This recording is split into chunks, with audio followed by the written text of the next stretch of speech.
This is week 11 that we're going into. Thursday night game coming up. We got the Steelers versus some insignificant team in the AFC South, the Tennessee Titans. Fuck those guys. So, I got a couple guys in here. I mean, this is high implications for fantasy purposes. There's a few guys in here that are going to play. But, I mean, I'm going to try to make this video quick, right? I don't know who's clinched except myself. I think Classy Strippers is clinched because the only person that can actually tie him in his division, it would then become a heads up kind of thing, win-loss record versus each other type thing. And then with the, what do you call it, the grind is real, he's got two people that could possibly tie him, especially if he loses the next two games. I don't like his next game coming up, but if he loses the next two games, he could find himself in a possible three-way tie for first place. That means he hasn't technically clinched yet. If one of those teams, down goes Frazier or Stormers Brewing, should happen to lose, that would increase his chances significantly for clinching his division, because it would no longer be out of three teams, it'd be down to two teams, and then it'd go to win-loss. But when it's three teams or more with the same winning percentage, it goes to points for. Rightfully so, right? And the only reason is because they haven't played the same amount of games against each other. It's kind of complicated, but that's how the system works.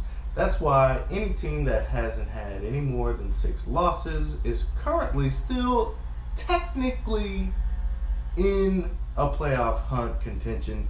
So don't pack it up just yet, because if it comes down to a wild card spot and there's like a 4-way tie for between 4, 6, and 6 teams, it'll come down to points for. So make sure you're scoring as many points as you possibly can, and then who knows, you might play spoiler to somebody who thought they were in the playoffs and can no longer make it.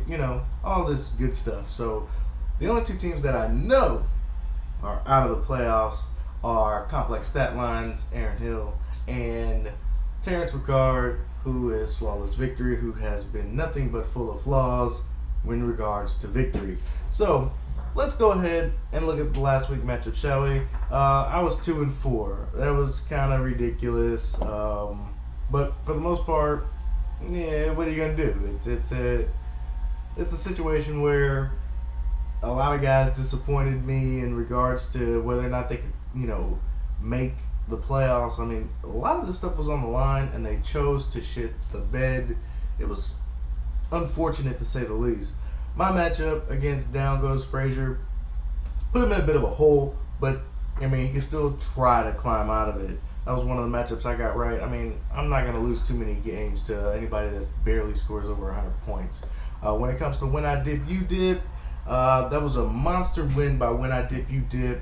The rookie of the league, stepping up to Bull City and squeaking out a victory to keep his playoff hopes alive. His matchup this week will be truly indicative of whether or not he's playoff bound. The grind is real versus Chicago Chalupas. This could still possibly come out with some stat corrections, but ESPN does fairly decent. With a 0.2 point victory, Chicago Chalupas will edge it out against the grind is real, making that Western Division a little bit more murky and giving Chicago Chalupas that much more of an edge to get this wild card spot, because he can't get the division from me. No, sir. When you got Complex Stat Lines versus Lazy Pugs, Complex Stat Lines surprising everybody by scoring 162 points, giving Lazy Pugs a vicious loss, putting him at 4-6 and just outside looking in, almost at the wild card, but he could probably ruin some playoff hopes for a few people as well. You want to keep winning, because you never know how these are going to turn out.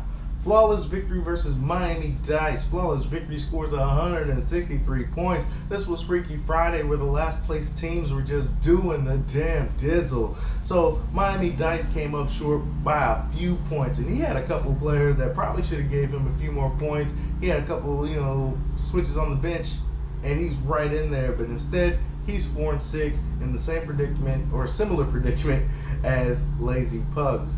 Classy Strippers, scoring less than 100 points, still wins his matchup against the Stormers Brewing, who had a chance to really vie for a wild card, if not the Western Division title, and laid an egg.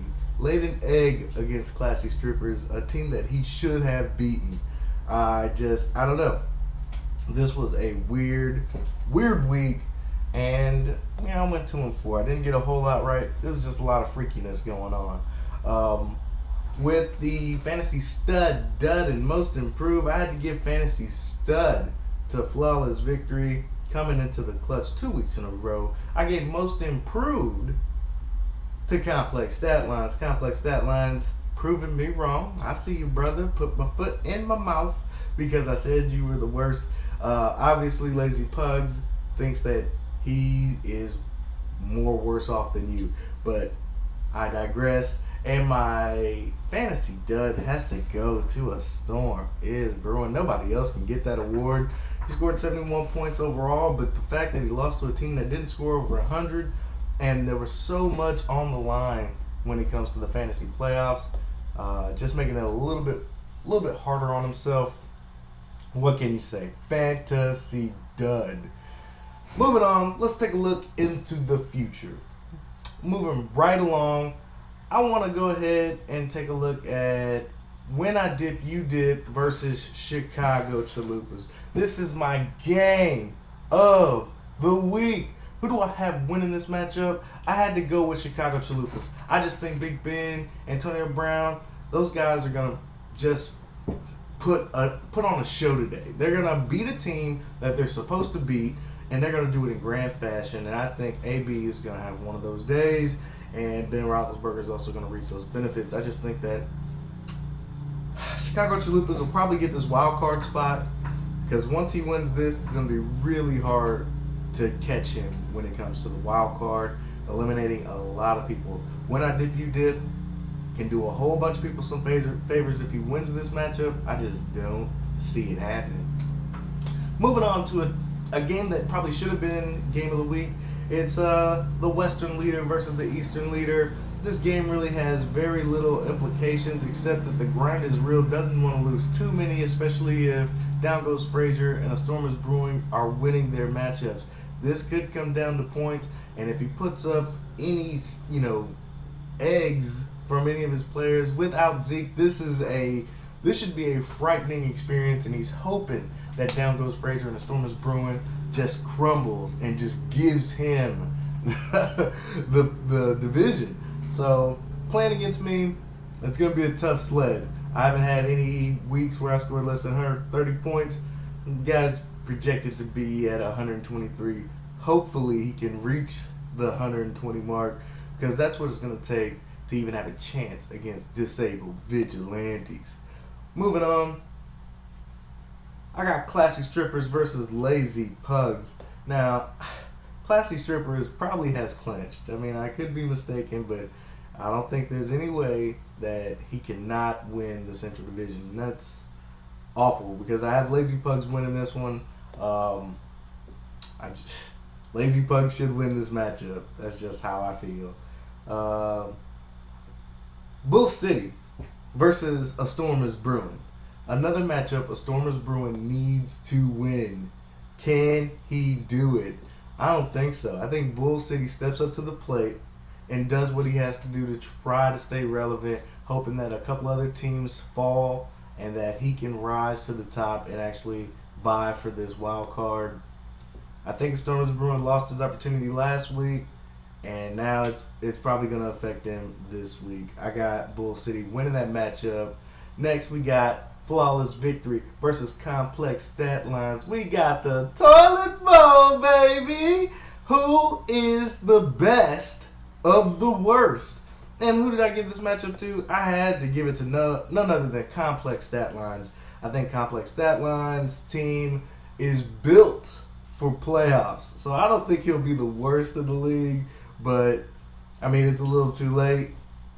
I think he takes Flawless Victory and cements himself as the number 11 team in the league.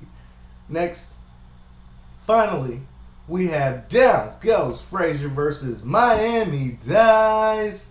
Now, Miami Dice has a pretty decent squad, but I don't think it'll be able to match wits with Down Goes Frazier. Down Goes Frazier is definitely going to put the pressure on the grind is real and the storm is brewing to win their games because he is going to be relevant. I see him being one of the contenders for fantasy stud this week, and the more points that he scores, the more likely he is to win that division, especially if it comes down to a three-way tie. I just have Down Goes Frazier winning this matchup, and his future is looking bright in that Western Division. As long as his players don't foul it up for him. But that's neither here nor there. The playoffs, 2 weeks away, right around the corner. Bye weeks are a thing of the past here coming up shortly. So let's move on. Let's get our teams back to normal, and let's put our best foot forward. Let's go ahead and do this thing and make sure everybody that's supposed to be in the playoffs is actually in the playoffs. So best of luck to everybody, except the grind is real. Fuck that guy this week, and I'm out. Peace!